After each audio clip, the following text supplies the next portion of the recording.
Dewch ni weddio. Diolch yn y unwaith eto o Dduw am gyfle arall i ddod ger dyfron ac i ni yn gofyn am dy nerth, am dy bresenoldeb. I ni'n gofyn i ti dywallt ysbryd arnom. Tri gyrha felly wrthym, i ni'n gofyn hyn o trwy enw ac heiddiant ein harglwydd Iesu Grist. Amen. Dewch ni ddechrau trwy ganu'r emyn i 59. Rhagluniaeth fawr yn ef, mor rhyfedd yw, esboniad helaeth hon o arfaeth Duw. 59 gen i sefyll i'w chanu.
Croeso ein gwasanaeth ar ôl yr oedfa fe fydd na luniaeth ysgafn dros nesaf yn y neuadd.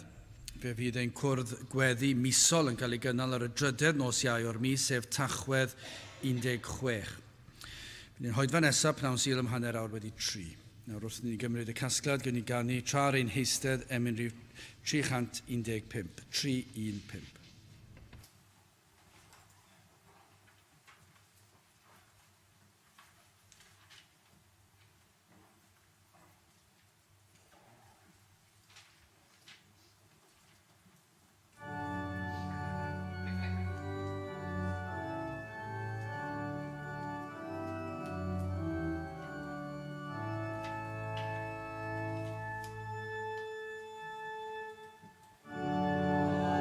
Oh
Gyda'n darlleniad o ail epistol Paul at y Corinthiaid, pennod 4 ac yn dechrau yn yr adnod gyntaf. 2 Corinthiaid 4 ac yn dechrau darllen yr adnod gyntaf.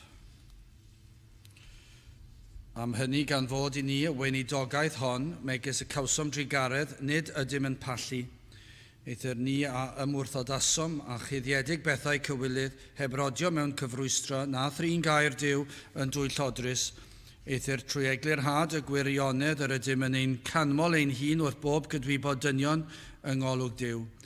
Ac os cyddiedig yw ein Efengyl ni, yn yr rhai colledig y mae'n gyddiedig.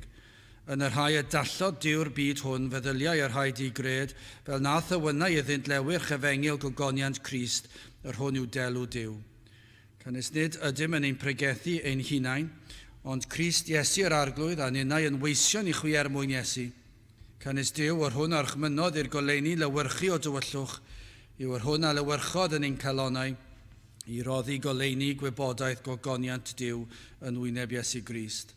Eithir mae gennym y trysor hwn mewn llestri prydd, fel y byddai godidogrwydd y gallu o Dduw ac nid ohonom ni.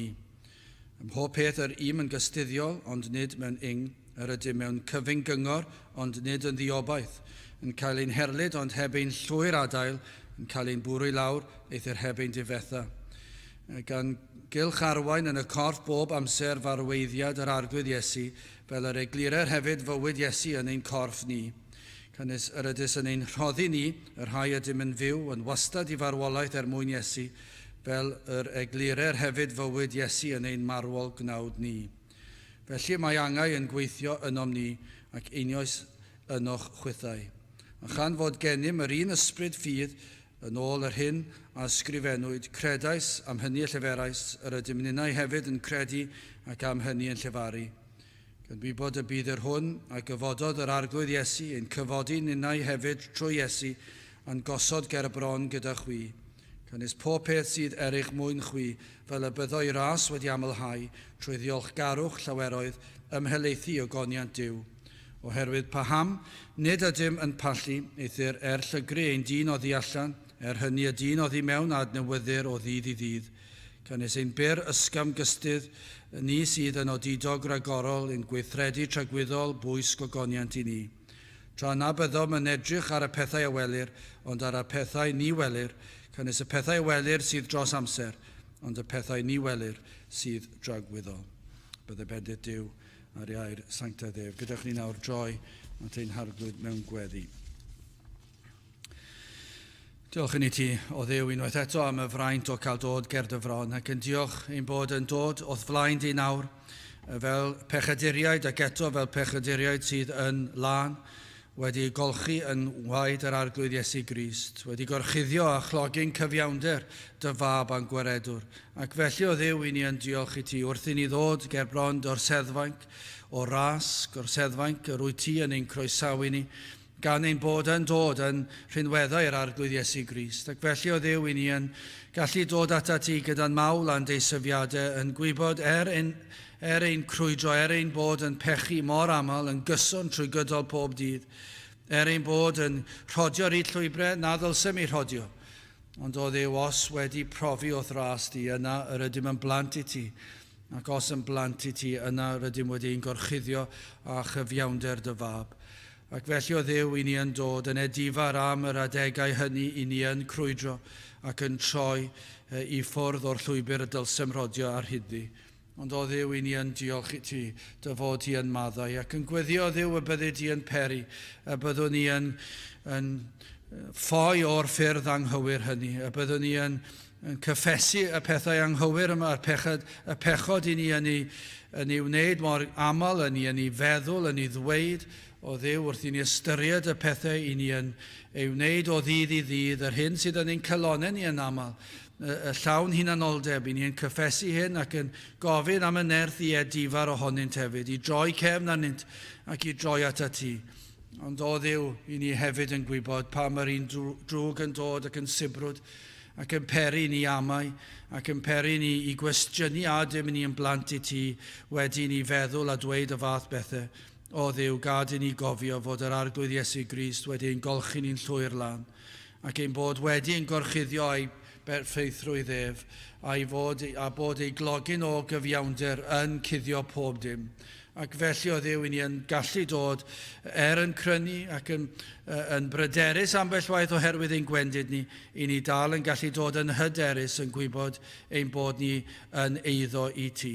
Ac felly o Dduw, i ni yn diolch i ti am yr Efengyl sanctaeth, i ni yn diolch i ti am ffordd iachawdwriaeth, i ni yn diolch i ti am dy addewidion yn dy air, a ddewidion i ni fel dy blant, yr wyt ti wedi addo bod gyda ni, addo bod yma yn ein plith ni, lle mae yna rhai ychydig wedi ymgynnull yn denw, 2 neu 3 o Dduw, i ni yn llawenhau felly dy fod wedi addo i fod yma yn ein plith, ac i ni yn gofyn o Dduw, a i ni cael profi dy fod yma, i ni brofi o dy agosatrwydd ato, i ni'n gweddio Dduw, nid yn unig y byddwn ni fel dy blant yn gwybod dy fod yma, wrth i ni ganu dy glodydd, wrth i ni ddarllen dy air ac ystyried yr Efengyl, i ni yn gofyn y bydd pob un ohonom yn gwybod a theimlo dy bresenoldeb yma yn ein plith. I ni'n gofyn am y tywelwch hwnnw. I ni'n gofyn am yr ymwybyddiaeth arbennig honno, dy fod yma gyda ni. A rhai o Dduw sydd y tu allan i'r deyrnas, i ni yn gofyn y bydd yr ymwybyddiaeth yma yn ysgytwol iddyn nhw. Y bydd yn peri iddyn nhw i ffoi o'i pechod ac i edifar a phwyso ar yr arglwydd Iesu. O Dduw, dim ond ti sy'n gallu gwneud y pethau yma. I ni yn gofyn felly y byddi di yn trigarhau wrthym, y byddi di yma yn gweithio yn ein plith, i ni yn cyflwyno o Dduw ein dinas ni ac ein gwlad ni yma yng Nghymru ac yn gofyn i ti i drigarhau unwaith eto wrthym. I ni yn gofyn na fyddi di yn troi cefn arno.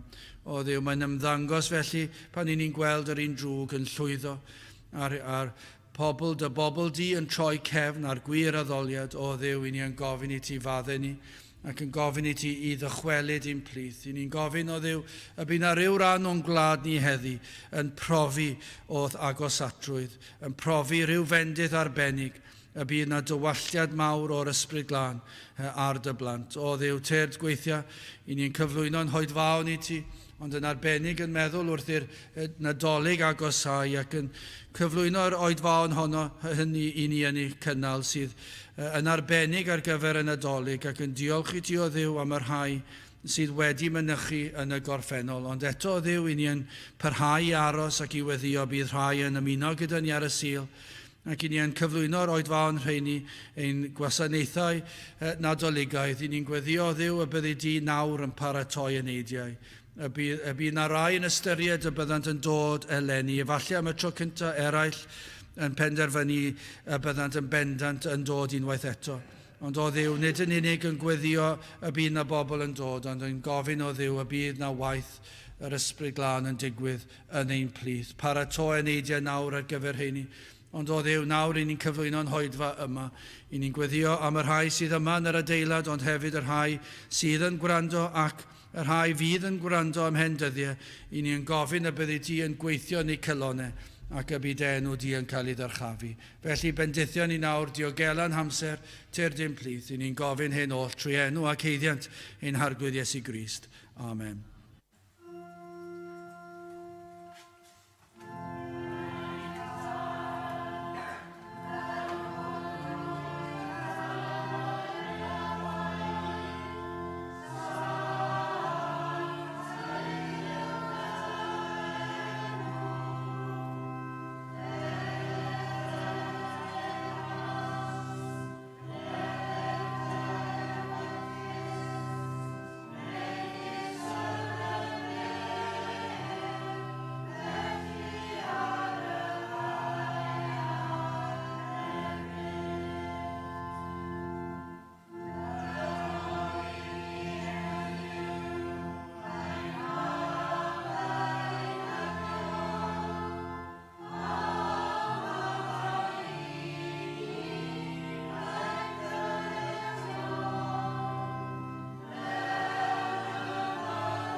Byddwch chi'n ganu am yn rhif 188.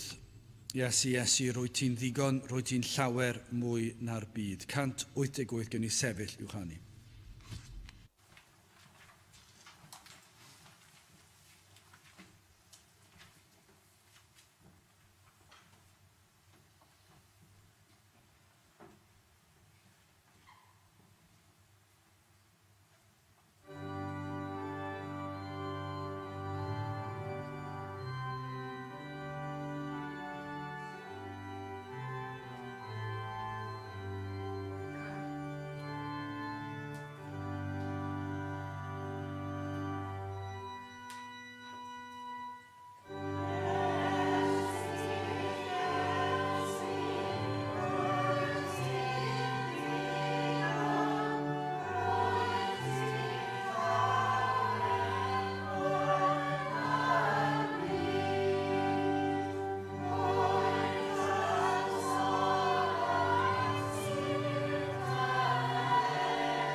Yn testyn o'r ail epistol Paul at y Corinthiaid, penod 4 a'r 6 adnod. 2 Corinthiaid 4 adnod 6, canis Duw yr hwn ar chmynodd i'r goleuni lywyrchu o dywyllwch, yw yr hwn a lywyrchodd yn ein calonau i roddi goleuni gwybodaeth gogoniant Duw yn wyneb Iesu Grist. Nawr fe wynebau Paul llawer o wrthwynebiad. I ni'n gwybod hynny. Ond i ni'n ei weld eto fan hyn, roedd yna ymosodiadau ar ei weinidogaeth ac ar ei bersonau. Mi fydde yna bobl allan am ei waed ond am ddinistrio ei dystiolaeth a'i weinidogaeth. Mi fydde yna rhai wedi bod yn cwestiynu nad oedd yr hyn yr oedd yn honni fod yn un o'r apostolion ac yn y blaen. Ond mae Paul yn ategu ni fyddai modd dyfal barhau yn y weinidogaeth, ond i bai i Dduw ei nerthu. Ni'n gweld yn yr adnod gyntaf o'r benod, am hynny gan fod i ni y weinidogaeth hon, megis y cawsom drigaredd, nid ydym yn pallu. Oherwydd iddo gael trigaredd gan yr arglwydd a nerth o ddifri, nid yw yn pallu. Rhaid oedd iddo gael nerth o ddifri, wrth wynebu'r fath frwydr, yr fath ymosodiadau, yr oedd y dasg yn un anferthol i Paul, yr oedd yn un mor anodd, pan ni'n ystyried yr hyn, yr oedd ei elynion yn ei wneud ac yn ei danseilio fe drwy'r amser, ac felly o ran ei weinidogaeth a'i safle fe yn y weinidogaeth yn cael ei gwestiynu, yr oedd yn rhaid iddo fe ambell waith i ddod ac i sefyll i fyny tuag at yr gwrthwynebwyr yma. Ond yr oedd yn anferthol, oedd yn dasg anodd heb sôn am hynny. Ond i bai fod Duw yn ei nerthu, bydde fe ddim wedi gallu dyfal barhau. Pan ni'n meddwl am natur enaid dyn, mae hynny yn dangos i chi pa mor anodd oedd y dasg. Heb sôn am yr holl bethau eraill oedd yn ei wynebu fe ar frwydr ysbrydol. Dim ond edrych ar natur dyn, natur pechadurus dyn. Y ffaith bod yr enaid yn trigo. I ni'n gweld yn yr adnodau yma yng nghanol tywyllwch. Dyna i ni'n ei ddarllen fan hyn bod yr Efengyl yn guddiedig. Nad yw'r pobl yma'n gallu weld e. Dyw'r byd ddim yn gallu gweld yr Efengyl. A dyna beth oedd Paul yn ei wynebu. Mae e'n guddiedig oddi wrthoch chi. Chi ddim yn ei ddeall e. A dydych chi ddim nag eich. I ni'n ei weld yn dydyn ni. I ni'n gweld e mewn eglwys. I ni'n gweld e ble chi'n gweithio. I ni'n ei weld e yn ein teuluoedd. Siwr o fod, teuluoedd yw'r lle fwyaf y ddadl cryfaf i brofi'r pwynt yma. O fewn teulu chi'n gallu gweld lle mae pobl yn ddall i ryfeddodau yr Efengyl. Byddwch chi'n meddwl, pa mae o'i blaenau nhw, mi fyddwch chi'n meddwl ac yn disgwyl pethau mor rhyfeddol ac eto methu ei weld e. Ac felly os ych chi'n camu allan o'r teulu ac yn mynd i gyfeillion a falle chi wedi dod i gredu ac ych chi'n gweld eich ffrindiau, a dydyn nhw ddim yn ei ddeall e. Dydyn nhw ddim yn gallu deall beth yn y byd sydd wedi digwydd i chi. Maen nhw'n edrych arnoch chi fel bethau rhywbeth rhyfedd wedi digwydd. Chi ddim eisiau dod gyda ni dim mwy. Chi ddim yn siarad fel oeddech chi'n siarad o'r blaen. Dyw eich diddordebau chi ddim yr un peth. Mae yna rhywbeth, ond i chi dal yn chi. Mae nhw dal yn eich nabod chi fel chi. Mae'ch personoliaeth dal yno. Dyw hwnna ddim wedi newid o ran o reidrwydd, o ran sut berson ydych chi. Ond mae yna rhywbeth rhyfeddol wedi digwydd o fewn y personoliaeth. A dyn nhw ddim yn ei ddeall e. Ac maen nhw'n mewn penbleth ac wedi drysu ac i rai mae'n ei brifo nhw, maen nhw'n meddwl bod chi wedi gadael nhw lawr, i eraill maen nhw'n eich cysau chi. Ond mae Paul yn dweud, dyma pa mae'n anodd, maen nhw'n gwynebu erledigaeth, gwrthwynebiad, oedd e'n gorfod cael y frwydr ysbrydol o fod ar flaen y gad, ar y linell flaen honno, yn gwynebu'r frwydr fwyaf ffyrnig, fel un oedd wedi cael ei alw i'r weinidogaeth. Yna roedd gelynion yn ceisio i danseilio fe ac yn dweud pob math o gelwydd amdano fe. Ac yna, heb sôn am y pethau hynny, be mae'n dweud fan hyn, nawr dyma'r dasg. Mae rhaid i ni nawr sydd â baich drostoch chi, baich dros eich eneidiau chi, ond i ni'n eich gweld chi fyna, does dim diddordeb i chi'n ddall. Ac mae hwnna'n neud y dasg yn anodd iawn.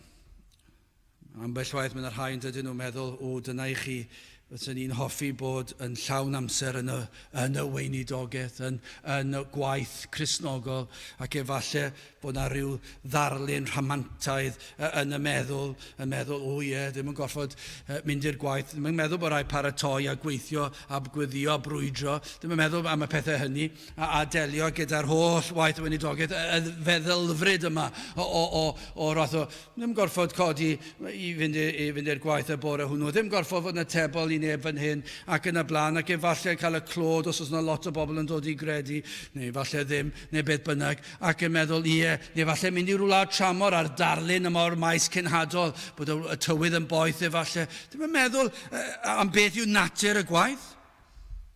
Dyma siwr o fod, yn sicr, chi ddim siwr o fod, mae'n ffaith. Dyma yw y swyddogaeth fwyaf peryglus ar y ddaear. Does dim swydd fwy peryglus, does dim swydd fwy anodd. Mae y lle mwyaf unig, mae y lle fwyaf peryglus, lle mae'r un drwg yn dod ac yn taflu i bicellau tanllyd ac mae eisiau rhwystro ac yna mae'r dasg ei hun. Byddwch chi'n meddwl, os byddwch chi'n meddwl am y byd meddygol a'r dasg, a pan mae rhywun yn ddifrifol wael, wel o leia, mae yna siawns i chi'n meddwl, allwn ni helpu nhw, trwy roi moddion iddyn nhw, falle bydd y moddion yn gwella nhw, neu'n rhoi rhyw bandais o gwmpas i braich nhw stop ar gweidi. Chi'n meddwl leia fyna, mae nyrsys a doctoriaid yn gallu gwneud rhywbeth, falle, dim bob tro, ond falle mae yna siawns bydd yn gwella nhw. Ond i bregethu, does dim siawns dyn ni. Does dim gobeith gen i fan hyn i gyffwrdd chi. Fedrai ddim eich deffro chi. Fedrai ddim eich symud chi. Fedrai ddim hyd yn oed cael chi wrando. Mae rai pobl yn dweud bod gen i lais mawr uchel a dyn nhw ddim yn hoffi fe. A maen nhw'n dweud, sy'n peri cysgu pan i chi'n bregethu. Maen nhw'n dweud, wel wrth gwrs bod na, dwi'n gweld bob tro. Dwi'n gweld pobl ddim yn gwrando.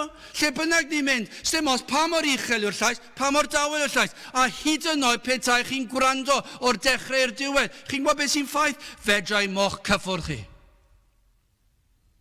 A mae hanes yn profi'r peth. Mae'r rhai yn chi eistedd fan hyn sil ar ôl sil, ac allech chi ddweud, wel, pnawn di sil, wel, amser i switcho bant falle. Wel, allai ddweud hyn wrthoch chi di switcho bant bore sil a nos sil hefyd, a chi di cael pregethwyr gorau'r wlad, gorau'r byd siwr o fod yn y pulpit yma. Ni di cael pobl fel Bob Dickey yma, ni di cael pobl fel Malcolm Watts yma, ni di cael nhw, a chi dal ddim yn credu. Beth yw'r rheswm am hyn? Achos mae mor anodd. Mae e'n guddiedig. Dyna pa mor anodd i'r gwaith. Hoffwn ni edrych yn gyntaf ar dywyllwch. Mae e'n dywyllwch erchyll. Mae rhaid chi eistedd fyna, chi yn y tywyllwch a chi'n meddwl bod chi yn y goleuni. Yna'r tywynnu rhyfeddol yma sydd yn digwydd ac yn anolaf y trysor. Felly tywyllwch, tywynnu a trysor. Wel, yn gyntaf y tywyllwch canys Duw, yr hwn a orchmynodd i'r goleuni lywyrchu o dywyllwch. Yw yr hwn a lywyrchodd yn ein cylonau i roddi goleuni gwybodaeth gogonion Duw yn beth? Yn wyneb Iesu Grist. Nawr, beth yw'r broblem? Beth yw problem dynoliaeth? Beth yw'r problem? Glywon ni bore yma'n do am yr erthygl gafodd ei ysgrifennu wythnos diwetha neu pryd bynnag oedd am yr rhai sydd yn dweud bod pregethwyr a capeli yn sôn am uffer a nefoedd gormod ac eisiau medalio mwy gyda sut i fyw. A'r tristwch, y tragedy fel gafodd ei ddweud yw hyn nad ydyn nhw'n sylweddoli mae materion tragwyddol sydd yn peri ni gallu byw yn dda. A'r broblem yw nad ydyn ni yn y byd ysbrydol. Ac os nad ydyn ni yn y byd ysbrydol, fedrwn ni ddim byw yn dda. Hyd yn oed os ych chi'n gwneud gweithred dda, mae e'n bechadurus achos chi wedi gwneud eich clod eich hun. Felly dyw'r pobl yma gwybodusio yma ddim yn gwybod am beth maen nhw'n siarad. Maen nhw'n siarad dwlu. Dyn nhw ddim yn hyd yn oed yn gwybod beth sydd yn dda. Achos mae daioni nhw yn frwnt yng ngolwg Duw, achos maen nhw'n gwneud clod iddyn nhw eu hunan. A'r broblem am hyn yw, beth mae'r adnodau yma'n sôn amdano, yw hyn, yw y diffyg wybodaeth o Dduw. Dyna'r hyn sydd ei hangen. Dyma beth mae'n dweud fan hyn, mae'r rhaid i chi adnabod Duw. Ac os i chi'n adnabod Duw, yna fydd popeth arall yn ei le. A fe ddigwyddodd hyn ers y cwymp. Fe ddath y broblem o'r adeg honno pan ddath pechod i'r byd. Collwyd popeth. Wrth i bechod ddod, fe welwyd effaith hyn ar holl greadigaeth, ond y tragedi mwyaf oedd wrth i ddyn golli cymdeithas a'i greawdwr. Pan ddath pechod, i ni'n gallu edrych ar yr holl goblygiadau hynny, ac ei effaith ar ddynoliaeth, ac ar y ddeiar, ac ar y byd i ni'n byw ynddi. Lle chi ddweud, ni fydde dear grynfeydd a llosg fynyddoedd a'r pethau erchyll yma, ond i bai am bechod, a mae wedi effeithio'r ddeiar. Mae chwyn yn tyfu, beth yw hwnna? Effaith y cwymp. Ond yr effaith mwyaf trychinebus yw hyn, yw fod dyn nawr ddim yn adnabod nac yn gwybod dim byd am Dduw. Ei greawdwr. Collwyd y berthynas hynny. Doedd dyn ddim mwyach yn gallu siarad â'i Dduw, ddim yn deall ei Dduw yn siarad ag ef chwaith. Dydy'r byd, dydy dyn ddim yn deall Duw yn siarad â nhw. Pan mae Duw yn rhoi rhyw neges, dyw dyn ddim yn ei weld e. Pan mae Duw yn rhoi rhybydd, dydy dyn ddim yn ei weld e. Sawl rhybydd i chi wedi cael yn eich bywyd chi, ac eto chi ddim wedi sylwi yno fe. Chi sydd dal heb gredu, dyw e ddim wedi chysgwyd chi dal i rodio yn yr union yr un ffordd. A dyna beth sy'n digwydd, chi'n clywed am bethau erchyll ar draws y byd i gyd, a dydy'r byd ddim am eiliad wedi meddwl, a yw Duw yn siarad â fi? A'r rheswm dyn nhw ddim yw oherwydd maen nhw wedi colli cymdeithas â Duw, dyn nhw ddim yn deall Duw yn siarad â nhw. Ac i ddweud y gwir, nid yw dyn am gymdeithas a'i Dduw mwyach. Maen nhw'n sôn, hyd yn oed pobl cryfyddol, maen nhw eisiau cael cymdeithas ar ryw fath o Dduw, ond Duw o'i gwneithuriad ei hunan. Ond dydyn nhw ddim eisiau cymdeithas ar Duw byw. Gan ei bod nhw bellach yn elynion i Dduw. Dyna beth mae'r ysgrythyr yn ei dysgu ni. Ac felly ni'n ei weld e, mae dyn yn elyniaethus tuag at ei Dduw. Ac wrth i ddyn ymateb i'r angen yn ddo i addoli bod uwch nag e. Ni'n gwybod hynny oherwydd y ffordd yn creuwyd ni ar lun a delw Duw. Ac felly mae dyn am addoli Duw, ond nid y Duw sydd yn fyw. Maen nhw'n addoli Duwiau meirw. Mae'r angen yna oddi fewn yno. Dyna beth yw hanes cryfydau'r byd a chredoau. Dyn yn chwilio am ddiw y maen nhw'n gyffyrddus ag e. Ond dyn nhw ddim yn adnabod nac yn gallu canfod y gwir ddiw. Mae yn ddarlun druenus. Dyn methu gweld Duw, yr holl dystiolaeth sydd o'i cwmpas nhw. Dyn nhw ddim yn gallu weld e. Y mater pwysicaf yn y byd yw adnabod Duw, yw gwybod am ein creawdwr ni, ond nid yw yn gallu deall dim. Mae un o'r rhaglenni weles i clip ohono fe, neu sa'n gwrs weles i yr holl beth, ond dwi wedi gweld hanner ohono fe, recordiad ohono fe am y blaned ddeiar, neu beth bynnag yw yn Saesneg, dwi'n siŵr beth yw enw e, mae'n darluniau anhygol. Chwa beth, mae un o'r rhaglenni mwyaf rhyfeddol i clywed ac i weld am byd natur. A dydy'r pobl sydd yn creu y rhaglenni yma, dyn nhw ddim yn gweld bod Duw tu cefn iddo fe. Dyn nhw ddim yn ei weld e, dyn nhw ddim yn ei ddeall e. Ac maen nhw'n dweud y pethau mwyaf anhygol yma, llawer ohono fe sydd yn wir. Ac maen nhw'n dweud mae yn rhyfeddod. A maen nhw'n cydnabod, o'na un darlun o'r dolffiniaid yn hedfan trwy'r awyr ac mewn i'r dŵr. Ac yn dweud, ni'n meddwl bod nhw'n neud ei cael hwyl. Nag yw'n anhygol, tuach 50 o ddolffiniaid yn hedfan trwy'r awyr yn y tonne, fel beth nhw ar fyrddau syrffio yma. Ac yn ni'n dweud bydden ni'n dwlu bod yna gyda nhw, ac mi roedden nhw creadigaeth Duw yn mwynhau eu hunan, ond dyn nhw'n yn siŵr. Ys gwrs dyn nhw ddim yn siŵr. Ac yna chi'n edrych ar y holl greaduriad yma, ac maen nhw'n dod â'i rhyw resymeg nhw, a maen nhw'n meddwl, dyma falle pa maen nhw'n neud e. Allen ni ddweud wrthych chi beth sy'n digwydd, mae Duw yn fawr, ac mae wedi creu y byd yma mwyaf rhyfeddol yma, ac mae wedi creu anifeiliaid i hyd yn oed mwynhau ei hunan, ac i ofalu am ei hunan, ac ambell waith, oedd rhai nhw'n ymuno gyda morfilod mawr, ac yn cyd chwarae. A dyn nhw'n mynd i weld e, ac yna mae'n dweud, 57 biliwn triliwn o flynyddoedd yn ôl fe ddigwyddodd ffrwydiad. A fe ddigwyddodd y rhyfeddodau mwyaf anhygol yma. Beth yw hwnna? Yw be mae Paul yn dweud, mae'r Efengyl yn guddiedig. O, dyna chi dywyllwch. Mae'n tragedy yn dweud. I'r Cristion, ni gallu edrych ar rhaglen fel yna, anghofio'r pethau bach sili sy'n cael ei ddweud, a meddwl, pa mor fawr yw Duw. Dyna chi ryfeddod, i cael darluniau o'r dyfnderoedd, ac o'r moroedd, ac o'r mynyddoedd, ac i weld byd natur yn ei ryfeddod. A be mae'n neud i chi? Mae'n per i chi blygu ac i addoli Duw. Be mae'r anghredadyn yn dweud? Wel, dyna lwcus i ni bod hwnna wedi digwydd. A ddim yn gweld twptra'r hyn maen nhw'n ei ddweud. Ac os cuddiedig yw ein Hefengyl ni yn y rhai colledig, mae e'n guddiedig. Mae e'n guddiedig i chi sydd yn golledig. Chi sydd yn golledig, chi ddim yn ei weld e. Chi ddim yn gweld rhyfeddod byd natur, chi ddim yn gweld rhyfeddod yr Efengyl. I ddweud y gwir, mae e, fel mae'r Sais yn dweud, a dwi'n mynd hoffi defnyddio geiriau Saesneg yn rhy aml, ond na i ddefnyddio fe nawr, mae e'n boring. Mae e'n ddiflas. Ond nid yw e, chi rhai nhw chi fan hyn, a falle rhai sydd rhywsut trwy ras Duw yn gwrando, ond maen nhw yn gorfod cydnabod beth yw'r Efengyl. Mae e'n ddiflas. Mae'r rheswm mae e'n ddiflas yw mae'n guddiedig. Chi ddim yn gallu gweld yr Efengyl wrth i chi eistedd o sil i sil. Gefalle meddwl pam sy'n rhaid i fi fod yma. Ac wrth wythnosau fi'n heibio, ac mae'r wythnosau yn troi'n flynyddoedd, eich bod yn meddwl pam ydw i dal yma? Pam sydd rhaid i fi wrando ar hyn?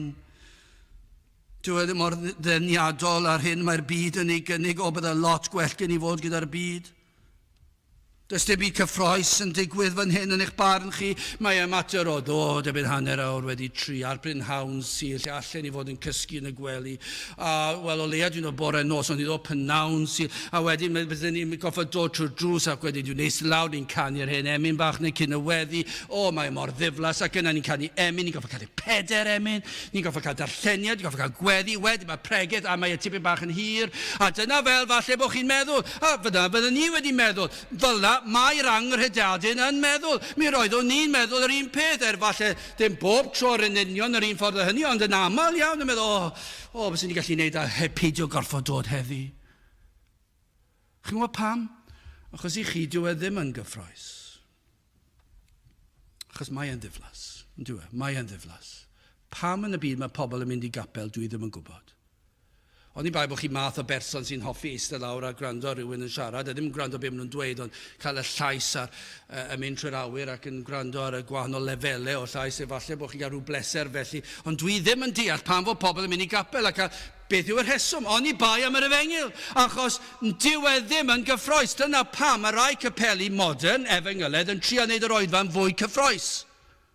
Achos mae e'n boring, ond dyw e, i'r anghredadyn. Ac mae hwnna'n erchill o gyhyddiad yn erbyn eglwysi Efengyled sydd yn dod â cyneuon gwirion mewn, yn dod â bandiau mewn, yn dod â bedolrwydd mewn. Chi'n gwybod pam maen nhw'n neud e? Mae'r Efengyl yn boring iddyn nhw. Mae e'n ddiflas. Dyn nhw ddim yn licio fe. Maen nhw eisiau rhywbeth arall i wneud y tipyn bach mwy o sparc iddo fe. Ac maen nhw'n meddwl, beth am cael rhywbeth arall yn yr oedfa i wneud y tipyn bach yn fwy cyffroes i ni sydd eisiau bod yma. Ac felly, maen nhw'n newid y peth, a maen nhw'n newid y neges. Ac maen nhw'n caniatáu yn y bywyd tu fas, rhywbeth sy'n wneud y bywyd yn fwy diddorol. Ac felly, maen nhw'n caniatáu bedolrwydd mewn i'r holl beth. Dyna sydd ti cefn y cyfan. Ond yr heswm mae Paul yn dweud yw, mae'r Efengyl, fel ac y mae hi, yn guddiedig. Ac i chi sydd fan hyn nawr sydd ddim yn Gristnogion, mae e'n wastraff amser i chi'n meddwl, pam i chi'n eistedd fan hyn? O, pryd mae'r oedfa'n mynd i orffen? O, na, fyddai'n gallu mynd gatre ac anghofio amdano fe. Ond dyna sy'n naturiol. Cos i chi'n clywed a chi'n meddwl, ni'n clywed yr un un neges syl ar ôl syl. Iachawdwriaeth, pregethu am Grist. Dwi wedi clywed pobl Efengyledd yn dweud, pam i chi'n pregethu'r Efengyl bob wythnos? Mae rhaid i fi gwestiynu a dyn nhw erioed wedi credu. Os nad ydyn nhw'n pregethu'r Efengyl ar groes bob wythnos, dydyn nhw ddim yn Efengyledd nag yn. Beth yw nhw, dwi ddim yn gwybod. Maen nhw wedi colli rhywbeth, maen nhw wedi colli fe rwle. Dyn nhw ddim yn ei ddeall e. Rheswm am hyn yw, mae e'n guddiedig, mae e'n erchill, mae e'n ddarlun trienus. Fo hyd yn oed pobl crefyddol, pobl sy'n proffesu ddim yn ei weld e, ac eisiau gwella rhywfaint ar yr oedfa, achos dyn nhw ddim wedi gweld. Dyn nhw ddim yn gweld bod unrhyw beth cyffroes yn digwydd fyny.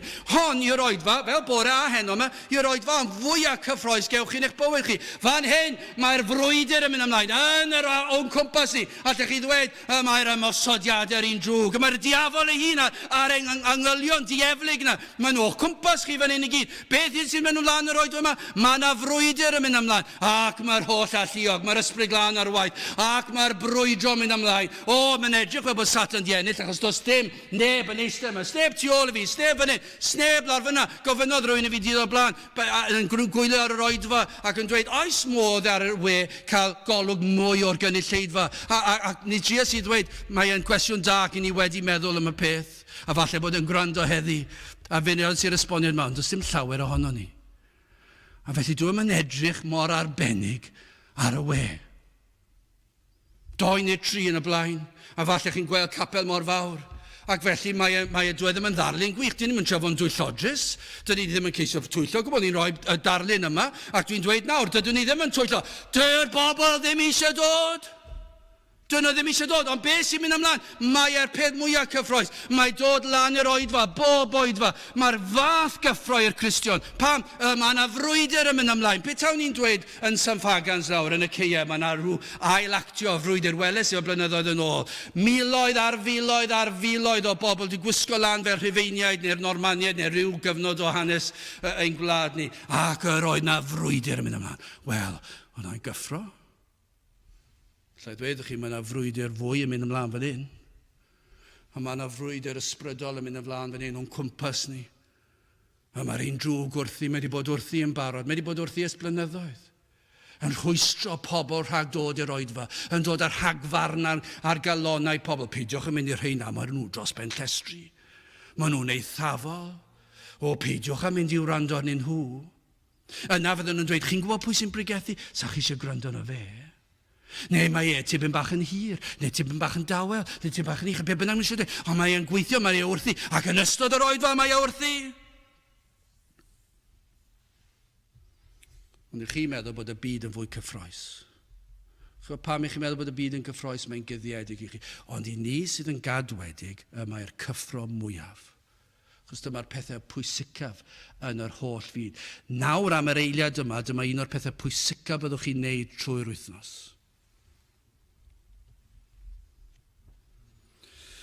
Chwa beth, nid ydych chi'n gallu cyhuddo'r pregethwr, fel maen nhw'n dweud fan hyn gyda Paul, bod e'n guddiedig oddi wrthoch chi. Dwi'n mynd i wneud o hynny.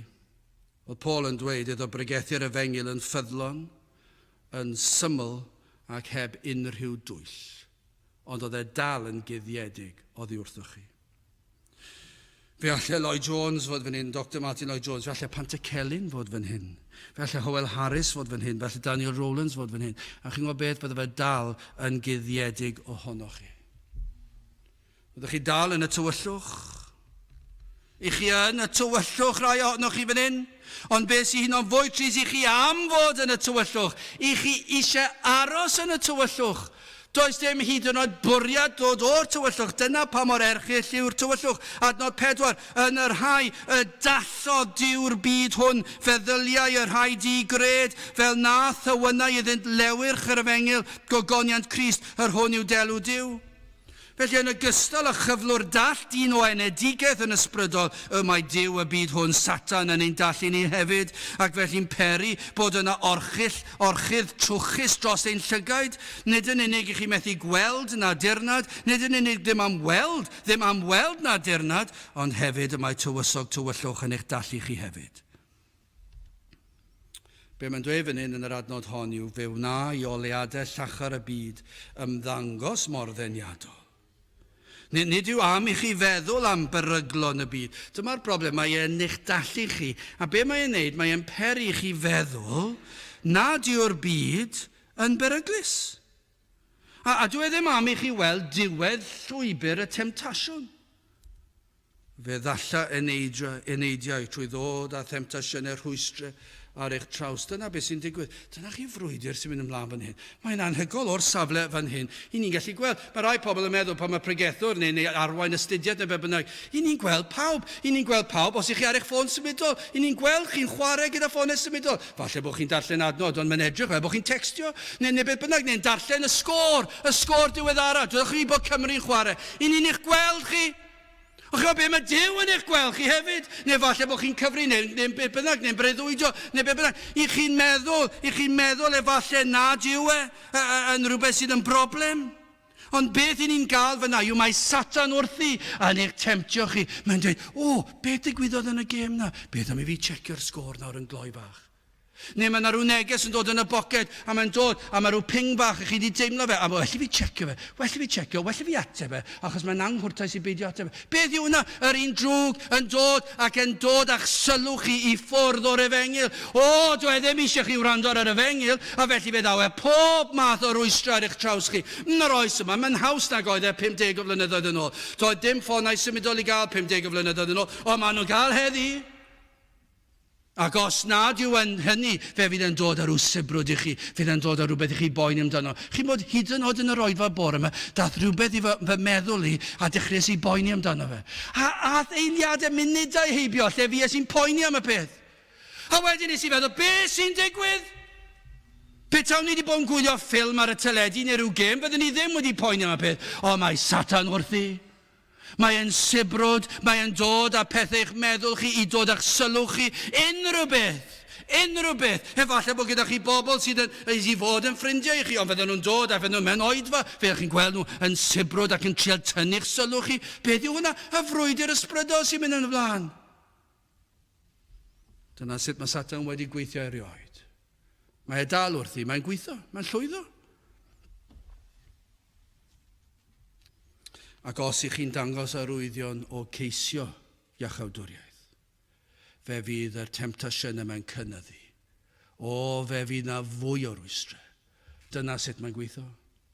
Fe ddaw fwy o rwystre. Fe ddaw gau a thrawiaeth mewn i'r eglwys. Dyna fe mae wedi llwyddo fan hyn, ond yw yng Nghymru, mae wedi llwyddo'n llwyr. Mae wedi llwyddo peri a ddoliad fod yn ysgafn yn y mwyafrif llethol o gapeli yn ein gwlad ni. Ac mae Satan wedi llwyddo dinistrio tystiolaeth yr Efengyl. Mae'r addoliad yn ysgafn ac yn gnawdol ac yn fydol, ac mae hyn yn cael effaith ar yr addoliad ac ar yr athrawiaeth, ar y ddysgeidiaeth, ac felly be mae'n neud? Mae'n gwanhau'r Efengyl. Ac felly mae e wedi llwyddo. Mae e wedi neud e. Dim syndod bydd yr ymunydd yn dweud pan oeddem ni mewn carchar tywyll di. Mae e'n garchar tywyll di. Mae'r anghredadyn. Mae'r pethau yma'n guddiedig, a chi ddim yn ei weld e. Chi ddim yn ei ddeall e. Chi ddim yn ei hoffi fe. A chi eisiau bod o yma. Wel, gyda chi ni symud ymlaen at y tywynnu yma. Mor dywyll yw cyflwr ysbrydol yr enaid. Mae'r tywyllwch yn ddirgelwch yn diwe. Hyd yn oed os yw'r enaid yn cael cipolwg ar wacter y byd, mae hyn dal ddim yn peri iddyn nhw geisio. Petawn yn ennill y ddadl gyda'r byd am wacter y byd ac am ffolineb y byd, ni fyddai hyn yn peri yr enaid droi at Grist ac edi farhau. Mor gadarn yw gafael yr un drwg.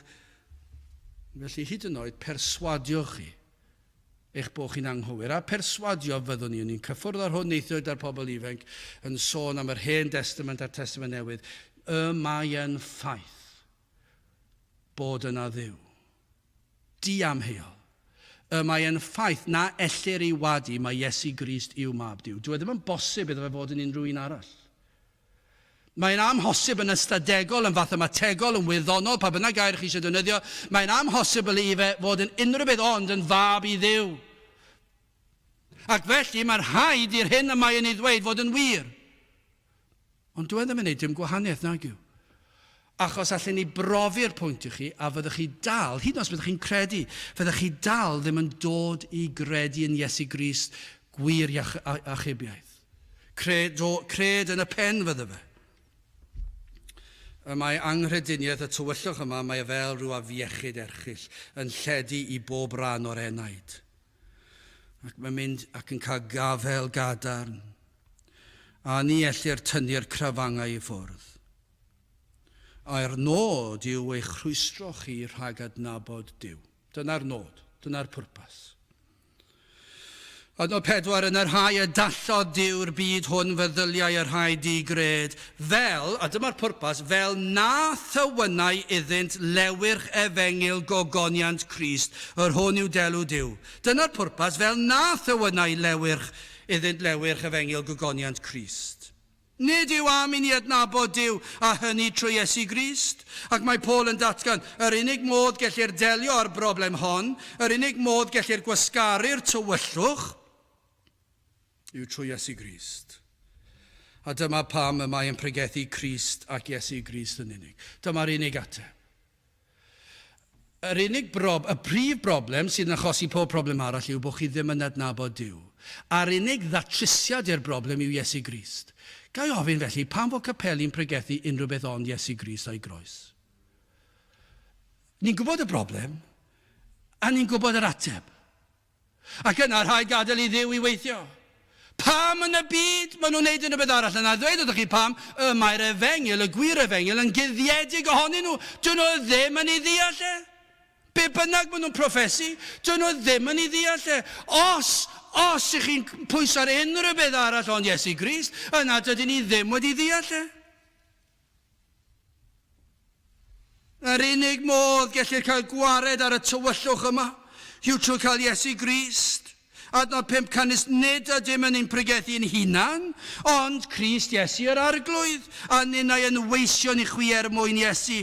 Ni cheir yr ateb pan mae dynion yn dyfeisio damcaniaethau hunan. Mae Paul yn dweud, dydw i ddim wedi creu fathrawiaeth fy hunan. Nid fy syniadau fi yw'r rhain, dwi'n pregethu Iesu Grist.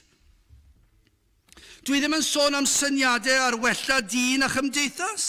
Ni ddim yn dweud hynny. Allen ni fod yn dweud yn sicr i chi, dwi'n credw'r cryf bod y ddiodfeddwol yn broblem anferthol i'r wlad. Ac allen ni fod yn dweud sawl pregeth yn dweud sut i ddatrys problemau y byd iechyd i cael gwared ar y ddiodfeddwol. Ond na wastraff amser bydde hynny. Bydde hwnna jyst yn delio â'r symptom. I ni eisiau mynd at y broblem. Y broblem yw maen nhw'n golledig. Maen nhw'n llawn hunan. Pam maen nhw eisiau'r pethau yma? Achos maen nhw'n llawn hunan. Maen nhw eisiau mwynhau eu hunan. Dyn nhw ddim yn gallu mwynhau eu hunan ar ben eu hunan. Maen nhw'n goffa cael help. Felly beth am mynd i'r gwraidd y broblem? Y broblem sy'n ni'n mynd i gwastraffu amser yn pregethu gormod ar y pethau hynny. Beth am pregethu bod dyn yn bechadurus a Iesu Grist yw'r ateb? Yr unig ateb, bwriad Satan yw'r rhwystro'r Efengyl sydd yng Nghrist rhag tywynnu yn eich calonnau. Ni wedi dweud yn barod fe ddawer rhwystrau di-rych atal y gogoniant yr Efengyl i dywynnu. Ond wrth bregethu Iesu Grist, ein gweddi yw bydd Duw ar waith. Dyna'r cyffro, fod yr ysbryd glân ar waith yma heddi. Methu weld fel y gwynt i chi teimlo ei effaith ar eich croen chi. Chi'n gweld ar y dail, chi'n gweld ar y coed, chi'n gweld ar y brigau, ar y blodau. Chi'n gweld effaith y gwynt yna'n gweddi ni i weld y cyffro yma, i weld yr ysbryd glân ar waith yn eich plith, yn dod ag argyhoeddiad o bechod arnoch chi, yn dod â chi at droed y groes, a chi'n gweld y baich yn syrthio ffwrdd. Dyna beth yw'n gweddi ni. Bod yr ysbryd glân wrthi yn peri fod gogoniant Crist yn tywynnu. Rhaid iddo fod yn waith o ddifri. Mae rhaid iddo fod yn waith Duw yn y galon. Dydy o ddim yn bosib i ni. Mae'n rianodd. Mae rianodd ni wedi profi'r pwynt i ni ddim yn gallu symud yr un ohonoch chi. I ni'n gallu gweld hwn hyd yn oed ymhlith y rai sy'n proffesu. I ni'n gweld hyn hyd yn oed, i ni'n gweld yn ein bywyd wythnosol ni. Mor anodd yw creu cynnwrf a chyffro yn yr enaid sydd yn proffesu credu. I gael pobl i ddod i cwrdd gweddi. Mae cael pobl i ddod i cwrdd gweddi bron yn amhosibl. I cael oedfa bregethu arbennig bron yn amhosibl. I gwrdd pobl ifanc, os rhaid i fi ddod. Mae yna esgus droi'r amser gyda pobl. Fel dwi wedi blino gormod heddi. Mae gormod o waith o fi. Neu rhywbeth neu gilydd. Ond i cael y cyffro yma i'r Cristion mae bron yn amhosib. Ond i'r anghredadyn i chi mewn tywyllwch didew. Mae'r tywyllwch mor dywyll, ac yna grandewch ar yr ateb adnodd 6, Canys Duw, yr hwn a'r chmynodd i'r goleuni lywyrchu o dywyllwch. Yw yr hwn a lywyrchodd yn ein calonnau. I beth? Beth yw'r pwrpas? I roddi goleuni gwybodaeth gogoniant Duw. Sut? Yn wyneb Iesu Grist. Dyna chi adnod, mae'r holl Efengyl yna. Mae'r Efengyl yma i'r Cristion ac i'r anghredadyn. Os ydyn ni fel Cristnogion wedi mynd i drwmgwsg o deffrwch. Da chi deffrwch ac edifarhewch. Ond chi sydd yn y tywyllwch yma, dyna i chi drychineb, ond dyma i chi obaith. Iesu Grist sydd yn peri'n bod yn adnabod Duw. A dyna i chi ogoniant sydd yn Iesu Grist. Fe welon ni ogoniant Duw yn Iesu Grist o'i enedigeth. I ni'n gweld yr enedigeth rhyfeddol. Ni'n edrych ymlaen yn dydyn ni. Mae'n amser mor hyfryd i cael y carolau yma. Yn y llyfr yma, carolau yma. Dwi'n edrych ymlaen i gael ni'r ein llawn o'r Efengyl. Llawn o'r Efengyl. Dyna chi gyfnod yn sôn am ryfeddod yr enedigaeth gwirthiol. Yn yr enedigedd fe welon ni ogoniant Duw, yn ei ddarostyngiad, yn ei ostyngeidrwydd i ni'n gweld gogoniant Duw. Doedd dim angen ysblander palasau dynion i'r Iesu brofi ei fawredd, fe welon ni gogoniant Duw yn y preseb. Yn ei weinidogaeth yn ei fywyd yn ei eiriau oedioethineb yn ei drigaredd yn ei gariad fe welon ni ogoniant Duw yn Iesu Grist. Ond dyna llwybr i'r groes. Dyna pan welon ni yr gwir fawredd o'r gogoniant. Fe aeth i'r lladdfa ein mwyn. Ac yno ar y groes fe gymerodd y gosb am ein pechodau ni. Dyna i chi fawredd gogoniant Duw yn wyneb Iesu Grist. Pan aeth i'r groes. Un gwbl perffaith. Yn cymeryd ein cosb ni. Fe ddioddefodd e holl ddigofaint y tad yn cael ei dywall arno ef yn lle arnom ni. Dyna chi ogoniant, dyna chi fawredd. Dyma gariad fel y moroedd, tosturiaethau fel y llu, tywysog bywyd pur yn marw. Marw i beth? I brynu'n bywyd ni. Pwy? A dyma'r tragedy i'r Cristion hyd yn oes yw yn bosib. Pwy all beidio a chofio amdano? Pwy all beidio a threithiau glod? Dyma gariad nad a'n angof traf o nefoedd wen yn bod. Grandewch ar hwn. Ar garlfaria ymrwygodd holl ffynhonnau'r dyfnder mawr. Torodd holl ar geiau'r nefoedd oedd yn gyfain hyd yn awr. Gras a chariad megis diliw yn ymdywallt ymanghyd, a chyfiawnder pur a heddwch yn cusanu eog fyd. Dyna chi ogoniant Iesu Grist. Dyna chi ogoniant Duw yn wyneb Iesu Grist. A dyna chi eiliad pan ddaw yr arglwydd a thywynu ar yr enaid. Dyna beth mae'n dweud fan hyn. Canis Duw yr hwn a'r chmynodd i'r goleuni lywyrchu o dywyllwch. Yw yr hwn a lywyrchodd yn ein calonau. Dyna chi ryfeddol. Dyna chi eiliad. Lle chi feddwl be fydda fel ar ddechrau'r byd, pan gorchmynodd yr arglwydd wrth greu'r byd, bydded goleuni. Allwch chi feddwl, meddyliwch nôl i'r eiliad, o'r eiliad y bu goleuni. Tywyllwch cyn, ond yr eiliad y dath y goleuni. Mae goleuni yn newid popeth yn diwedd. Mae goleuni yn rhyfeddol. Mae golau yn anhygol.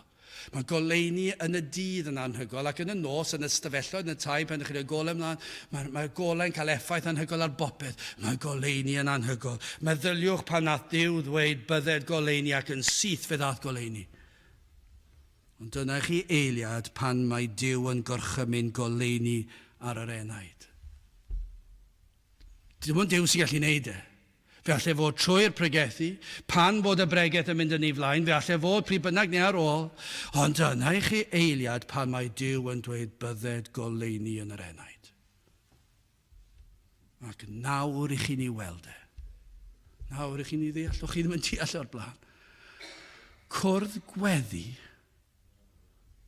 yn y Gymraeg, pam boddran? Yn Saesneg, mae'n ddigon gwael. Awr o pobl yn gweddio. Pam byddech chi eisiau gwneud wedd mor hirt? Canu emynau.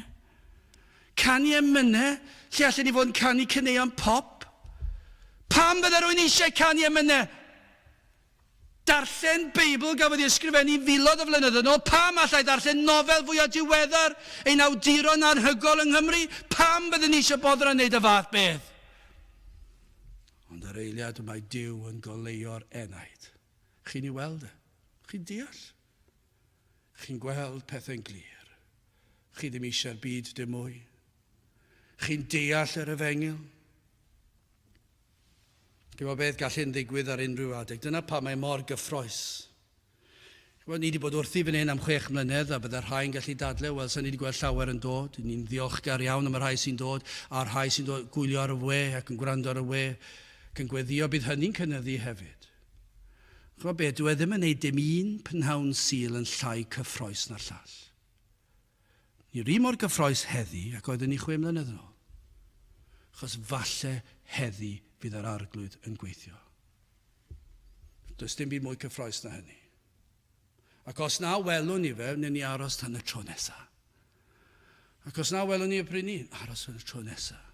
Falle daw e, pam? Achos pan mae Duw yn dweud bydded goleuni, fe ddaw goleuni, pan mae Duw yn gorchymyn yr enaid i gredu, rhaid credu. Chi fan hyn, rhaid o'ch chi'n meddwl, bydda i ddim credu, sa'i mynd i gredu, dwi'n mynd i fwynhau fy hun, ond allai dweud yn oeddech chi, pan mae Duw yn gorchymyn bydded goleuni, fe allwch chi ddod yr oedfa heb unrhyw fwriad yn y byd i gredu, ond yna mae'r goleuni yn llywyrchu ar yr enaid a'r orchymyn yr arglwydd, ac yna i chi'n dod i gredu, ac i chi'n gweld yr rhyfeddodau, i chi'n gweld rhyfeddod yr Efengyl, chi'n gweld rhyfeddod yr ysgrythyr, chi'n methu aros i ymuno yn y canu dim mwy, chi'n methu aros i wrando ar y bregeth, chi'n methu aros i fynd i'r cwrdd gweddi i weddio ac i ddweud diolch i Dduw. Rwy'n fe allai ddigwydd yn yr oedfa. I rai mae'n digwydd wrth cerdded gatre. Falle pan fyddwch chi gatre hyd yn oed, pan yn ystyried materion yr enaid ac yna rhywsut trwy ras Duw. Falle bod chi'n mynd gatre, chi'n cael drws, ac yna mae'r Efengyl yn tywynnu ar yr enaid. Ac i chi'n cofio'r hyn gafodd ei ddweud, ac mae'r hyn a wnaeth Iesu Grist drostoch chi yn goleio'ch enaid chi. Ac yna, yma ffydd yn dod. Chi wedi trio credu o blaen ond y methu. Yma ffydd yn dod achos mae'n rhodd. Mae'r arglwydd yn rhoi ffydd i chi ymddiried ac i gredu ynddo. Ac i chi'n gweld bod wedi marw drosto chi. Ac i chi'n cyffesu. Byd dri garog im. Ac mae'n maddau i chi. Ac mae'r baich yn syrthio i ffwrdd. Ac nawr i chi'n eiddo iddo, yn blentyn iddo. Chi wedi mabwysiadu. Nawr i chi'n un o'i deulu fe. Ac yn syth i chi'n dechrau siarad fel un o'r teulu. Chi'n syth yn dod i edrych fel un o'r teulu. Pan nawr ymwybyddiaeth yma arnoch chi ar goleuni, mae yna lawenydd, nawr yn deall. Falle fydd e ddim yn oreidrwydd yn oleuni llachar fel gafodd Paul, ond yr un fydd yr effaith. Yr un fydd yr effaith. Ac nawr chi'n gallu gweld Iesu Grist yn ei holl ryfeddod. Nawr yn gallu dweud ei fod yn eiddo i chi. Chi'n gallu dweud y mae yn eiddo i mi. Matthew 16:17 ar Iesu gan ateb y ddywedodd wrth o gwyn David i Seimon mab Jona. Cyrus nid cig a gwaed a ddatguddiodd hyn i ti, ond fy nhad yr hwn sydd yn y nefoedd. Na pham, mae mor anodd o ran i ni, achos fedrwn ni wneud dim byd, ond eto i gyd mae mor hwydd, achos yr unig beth mae'r arglwydd i dweud wrth ni wneud yw pregethu'r Efengyl, ac aros iddo fe wneud y gwaith. A yw'r arglwydd wedi tywynnu y goleuni yn eich enaid chi. I orffen i brofi am hwn yn fyr iawn. Ni ddim yn gallu osgoi cyfeirio at adnod 7, y trysor yma. Eithir yma i gennym y trysor hwn mewn llestri prydd, fel y byddai godidogrwydd y gallu o Dduw ac nid ohonom ni. Os nawr yn eiddo o'r trysor yma, os yw'r trysor yma'n eiddo i ni, mae'r trysor yma mor werthfawr. Yr Efengyl, os ydy'r Efengyl nawr bellach yn eiddo i chi, Iesu Grist ar groes, ei fod wedi maddau chi, bod wedi golchi chi'n lan. Mae'r goleuni wedi llywyrchu yn eich enaid. Mae wedi dangos i chi eich pechod, mae wedi dangos i chi be mae Iesu Grist wedi gwneud drosto chi. Os ydy hynny wedi digwydd, yna nawr y mae angen i'r goleuni lywyrchu ohonom ni. Mae rhaid iddo fe cael ei adlewyrchu. Rhywbeth tebyg i'r lleiad, siwr o fod. Mae rhaid i'r lleiad adlewyrchu'r goleuni. Mae'n rhyfeddol, yn diwedd. Goleuni'r lleiad. Ond mae goleuni sy'n cael ei adlewyrchu o'r Cristion, mae'n dod ohono. Mae Iesu Grist ynddo fe, ac mae'r goleuni yn dod ohono ni.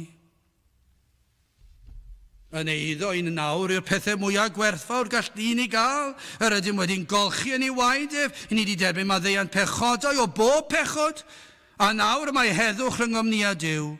Dyna chi drysor yw cael yr arglwydd yn gyfaill, yn frawd, yn waredwr, yn fugail, i'n harwain trwy'r anialwch.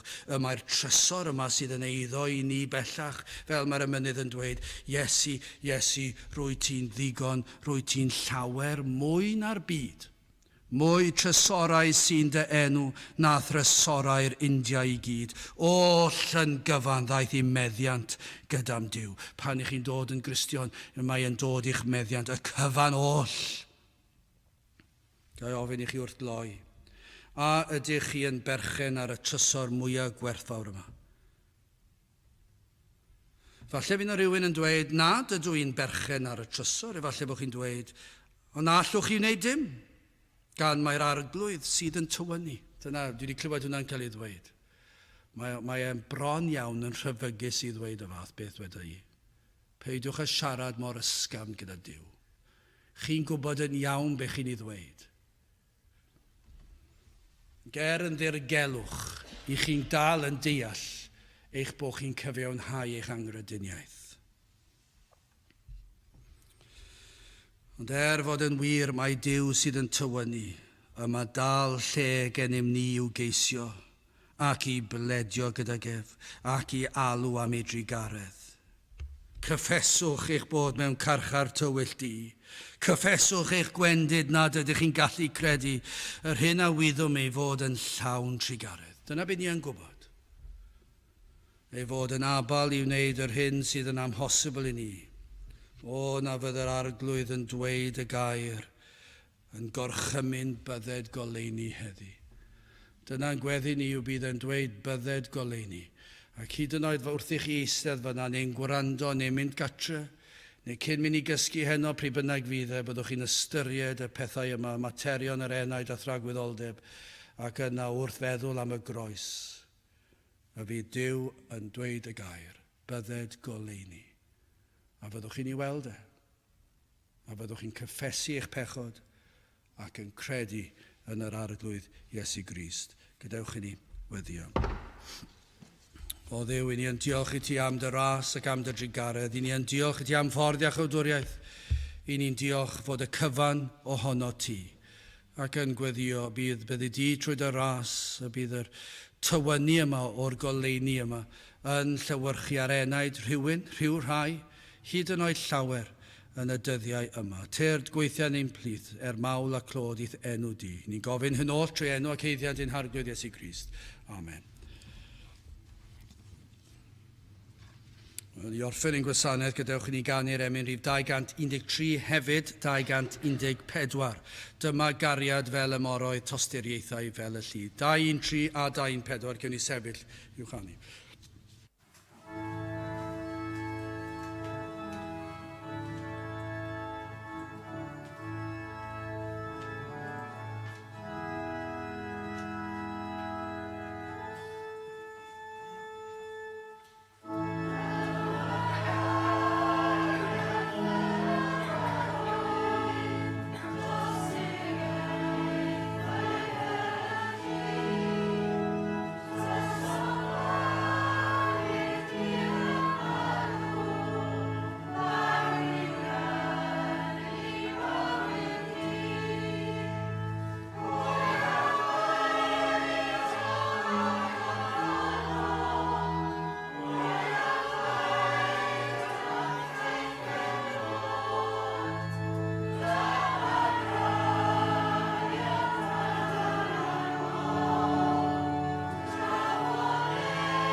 A nawr bydd wedi ras ein harglwydd Iesu Grist a chariad Duw a chymdeithas yr ysbryd glân fod gyda'ch wi oll hyd byth. Amen.